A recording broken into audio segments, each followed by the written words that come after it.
Hi hello నమస్తే welcome to Telugu times YouTube channel podcast series the journey so far.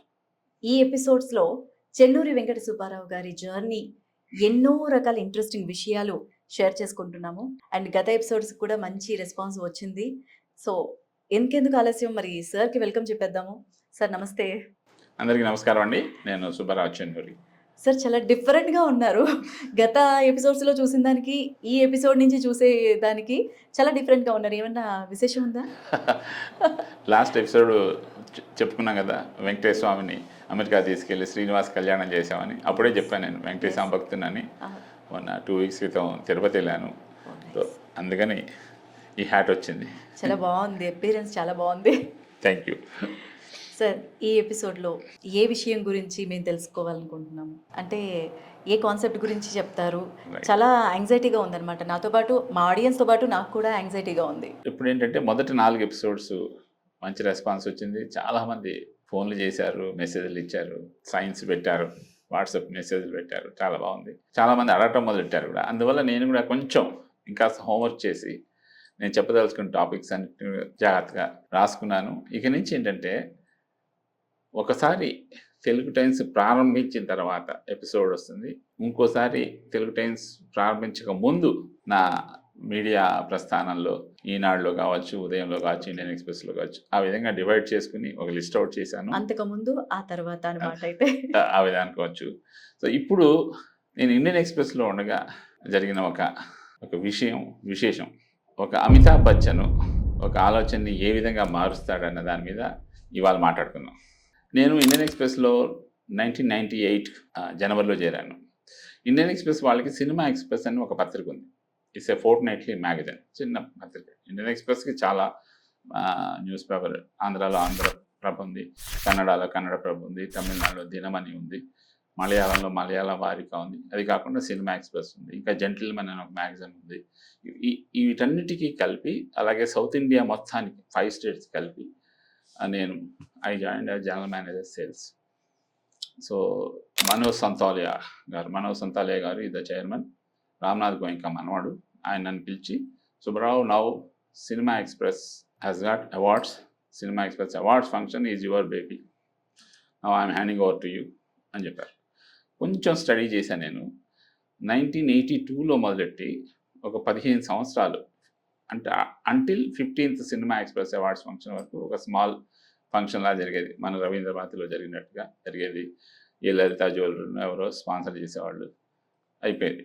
1997 అంటే నేను చేరక ముందు సంవత్సరమే అక్కడ మద్రాసులో NEPC ఎయిర్లైన్స్ అనేవాళ్ళు ఒక స్పాన్సర్గా, పెద్ద స్పాన్సర్ దొరికారు. మామూలు చిన్న ఆడిటోరియం కాకుండా పెద్ద ఆడిటోరియంలో చేశారు, పెద్ద ఫంక్షన్ చేశారు, ఓ 15 lakh ఈవెంట్ చేశారు. So chairman is very excited to continue that అన్నమాట. అప్పుడే ఈ ప్రైవేట్ ఛానల్స్ వస్తున్నాయి మనకి. ఆంధ్రప్రదేశ్లో కూడా ఈటీవీ వచ్చింది, మా టీవీ వచ్చింది, జెమినీ టీవీ వచ్చింది, అలాగే సన్ టీవీ వచ్చింది. దూరదర్శన్ ప్రస్థానం కొంచెం తగ్గుతోంది. నేను దూరదర్శన్ డైరెక్టర్ దగ్గరికి వెళ్ళాను, తమిళనాడు దూరదర్శన్ డైరెక్టర్ దగ్గరికి వెళ్ళి, ఈ సినిమా ఎక్స్ప్రెస్ అవార్డ్స్ ఫంక్షన్ మీరు టెలికాస్ట్ చేస్తే బాగుంటుంది అని అడిగాను. ఆయన మేము లైవ్ టెలికాస్ట్ చేస్తాము 3 hours అన్నమాట. ఎప్పుడైతే టీవీలో లైవ్ టెలికాస్ట్ అనగానే మాకు స్పాన్సర్షిప్లు కూడా పెంచుకునే అవకాశం వచ్చిందన్నమాట. ఉజాలా అవర్, అప్పుడు రామనాథన్ గారు అని ఉన్నారు, ఆయన ఈ gladly accepted to be A main sponsor. ఒక 50 లక్షల బడ్జెట్ వచ్చేసింది మాకు సడన్గా. వెంటనే మేము తమిళనాడులో అయితే 15 అవార్డులు దాకా ఉన్నాయి, ఇచ్చుకుంటాం. అలా కాకుండా ఆంధ్ర, కన్నడ, అంటే తెలుగు, కన్నడ, మలయాళంలో కూడా అవార్డ్స్ ఇద్దాము. 4 awards, best film, best director, best hero, best heroine, ఇవి ఇద్దాము అని చెప్పి నేనే ప్రపోజల్ ఇచ్చాను. చైర్మన్ యాక్సెప్ట్ చేశారు. దీనికి ఎడిటర్ ఉంటారు, ఆ ఎడిటర్ గారు కూడా యాక్సెప్ట్ చేశారు. బాగుంది అనుకున్నాను. వెంటనే నేను ఫస్ట్ హైదరాబాద్ దిగి నాగార్జున గారిని కలిశాను. ఆయన రావాలని, ఆయన వస్తాన్నారు. అలా I started making.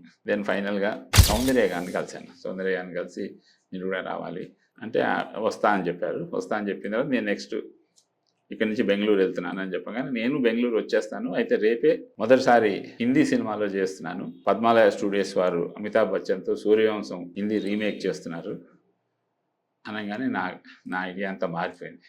Why not I invite Amitabh Bachchan. వెంటనే నా ఫ్లైట్ టికెట్ క్యాన్సిల్ చేసుకున్నాను. మొన్నటి పొద్దునే కృష్ణ గారి సినిమా కాబట్టి ఆదిశేషగిరిరావు గారు వాళ్ళందరూ తెలిసిన వాళ్ళే, నేను కూడా వెళ్ళి అమితాబ్ గారిని పరిచయం చేయించుకుని వాళ్ళ చేత ఇలా పెద్ద ఫంక్షన్ చేస్తున్నాను మద్రాసులో. 4 సినిమా రంగాలకు సంబంధించిన వాళ్ళకి అవార్డ్స్ ఇస్తున్నాము. This is first ever in India.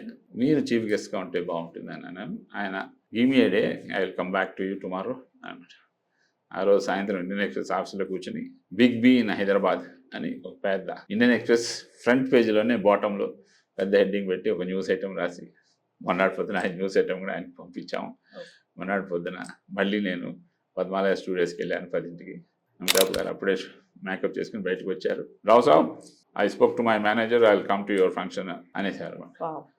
What a nice gesture. అప్పుడు కృష్ణ గారి దగ్గర సెల్ ఫోన్ తీసుకుని, నా దగ్గర సెల్ ఫోన్ కూడా లేదు, ఇట్ ఈస్ 1998. కృష్ణ గారి దగ్గర సెల్ ఫోన్ తీసుకుని మనోజ్ సంతాలే గారు ఫోన్ చేసి, sir Amitabh Bachchan is coming as a chief guest for our function.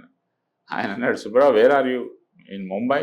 లేదండి, నేను హైదరాబాద్లోనే ఉన్నాను, బట్ అమితాబ్ కన్ఫర్మ్ అని చెప్పాను. ఆ అమితాబ్ బచ్చన్ రావటము, ఇక్కడి నుంచి అన్ని చోట్ల నుంచి 4 సినిమా రంగాల నుంచి రావడంతో ఆ సినిమా ఎక్స్ప్రెస్ అవార్డ్స్ ఫంక్షన్ ఒక లెవెల్కి వెళ్ళిపోయింది. అందులో లైవ్ టెలికాస్ట్ అయ్యేప్పటికీ అసలు నెక్స్ట్ ఇయర్కి మాకు స్పాన్సర్షిప్లు గోల్డ్ ఇవన్నీ ఇంట్రెస్ట్ చూపించారు. అప్పుడు ఏం చేసామంటే నెక్స్ట్ ఇయర్ కూడా దూరదర్శన్తో చేసాం. 99 కూడా దూరదర్శన్తో చేసాం. తర్వాత దూరదర్శన్తో చేసిన తర్వాత ఉజాలా వాళ్ళు కూడా మళ్ళీ వాళ్ళ బడ్జెట్ పెంచారు. ఇంకా బాగా చేసుకొచ్చాం అన్నమాట. ఇంకా ముందుకు వెళ్ళాల్సి వచ్చేప్పటికి సన్ టీవీ గ్రూప్ మొత్తం స్పాన్సర్ చేస్తాను ముందుకు వచ్చింది. అంటే తమిళనాడులో సన్ టీవీ టెలికాస్ట్ చేస్తుంది, ఆంధ్రాలో జెమినీ టీవీ చేస్తుంది, కన్నడలో ఉదయా టీవీ చేస్తుంది, అలాగే మలయాళంలో కూడా ఉన్నది వాళ్ళ ఛానల్, నాకు గుర్తు రావట్లేదు, కైరాలి అనుకుంటాను, ఐ డోంట్ రిమెంబర్. ఇన్ని ఛానల్స్ అనమాట, అన్ని చోట్ల వస్తుంది అనమాట. సో ఇక ప్రతి సంవత్సరం స్టెప్ బై స్టెప్ పెంచుకుంటే వెళ్ళినమాట. ఇక ప్రతిసారి చీఫ్ గెస్ట్ అంటే ముంబై. నేను ఒకసారి జయ బచ్చన్ గారిని తీసుకొచ్చాను, ఒకసారి దేవానంద్ గారిని చీఫ్ గెస్ట్గా తీసుకొచ్చాను, ఒకసారి సుభాష్ గారిని చీఫ్ గెస్ట్గా తీసుకొచ్చాను. ఇంకా ఢిల్లీ నుంచి, ఇంకా ముంబై నుంచే చెప్పాలంటే మనకి పెద్ద పెద్ద వాళ్ళందరూ వచ్చారు. సుష్మితా సేన్ వచ్చింది, రాణి ముఖర్జీ వచ్చింది, సో ఎవ్రీబడి అన్నమాట. బాలీవుడ్ని టాలీవుడ్ని ఏకం చేసామన్నమాట. అలాగే మన ఆంధ్రప్రదేశ్ నుంచి నాగార్జున వచ్చారు, చిరంజీవి గారు వచ్చారు, వెంకటేష్ వచ్చారు, అక్కినేని నాగేశ్వరరావు గారు వచ్చారు. తర్వాత బాలకృష్ణ రాలేదు, ఆయన బదులు ఆయన బ్రదర్ మోహన్ కృష్ణని పంపారు ఆయన అవార్డు తీసుకోవడానికి. అలా కన్నడ నుంచి శివరాజ్ కుమార్ వచ్చారు, మలయాళం నుంచి మమ్ముట్టి వచ్చారు. అంటే ఆల్మోస్ట్ ఒక 2 months every year cinema express అనే దాని టర్న్ ఓవర్ కంటే 10 రెట్లు ఎక్కువ టర్న్ ఓవర్ వచ్చే విధంగా నేను 2003 నేను ఇండియన్ ఎక్స్ప్రెస్ని రిజైన్ చేసి తెలుగు టైమ్స్ ప్రారంభించడానికి ఇండియన్ ఎక్స్ప్రెస్ రిజైన్ చేసి బయటకు వచ్చే టైంకి 250 lakhs ఈవెంట్ అది. Hero Honda the main sponsor, hero Honda అలాగే హిందుస్థాన్ లీవర్స్ వాళ్ళ కో స్పాన్సర్స్, ఆ విధంగా వచ్చేసాయన్నమాట. ఇంకా చెప్పాలంటే మన ఫిల్మ్ఫేర్ వాళ్ళు ఉలిక్కిపడ్డారు చూస్తుండగానే సినిమా ఎక్స్ప్రెస్ అవార్డ్స్ ఫంక్షన్ ఈ విధంగా పైకి లేవటం. అప్పటికి వాళ్ళు బాంబేని వదిలేసి, బాంబేతో పాటు మేబీ హైదరాబాదు, చెన్నై, బెంగళూరులో ఫిల్మ్ఫేర్ సౌత్ అని చెప్పి ఫిల్మ్ఫేర్ అవార్డ్స్, సౌత్ అవార్డ్స్ చేయటం మొదలెట్టారు. అంటే ఒక చిన్న ఐడియా, ప్రింట్తో పాటు ఎలక్ట్రానిక్ మీడియా కలిపితే బాగుంటుందన్న ఐడియా. ఒక సూపర్ స్టార్ అమితాబ్ బచ్చన్ ఒక 15 lakh ఈవెంట్ని 4 ఏళ్లలో 250 lakh ఈవెంట్ చేసామన్నమాట. అప్పుడు మేము చేయని ఎక్స్పెరిమెంట్ లేదన్నమాట ఎంటర్టైన్మెంట్లో కూడా. అప్పుడే లేజర్ వచ్చింది, లేజర్ షోస్ చూపించాము. తర్వాత వీళ్ళందరికీ డిన్నర్స్, స్టార్స్ తీసుకోవటం, pickup. It was massive exercise. I really enjoyed. చాలా చాలా ఎంజాయ్ చేసాం, చాలా బాగా జరిగింది అన్నమాట. ఇది సినిమా ఎక్స్ప్రెస్ అవార్డ్స్ విశేషాలు. ఓకే, సో నిజంగా అంటే జనరల్గా ఒక్క చోట ఒక పరిశ్రమకి సంబంధించి, ఒక లాంగ్వేజ్ పరిశ్రమకి సంబంధించి అవార్డ్స్ చూస్తూ ఉంటాం. కానీ మీరు అప్పట్లోనే 1998లోనే 4 ఇండస్ట్రీలని ఏకం చేసి అవార్డ్స్ ఇవ్వడం, ఒక సెన్సేషన్ క్రియేట్ చేయడం, బడ్జెట్ని కూడా హైప్ చేసుకురావడం. సో చాలా నైస్ సార్, నిజంగా చాలా హ్యాపీ అనిపిస్తుంది ఇవన్నీ వింటుంటే.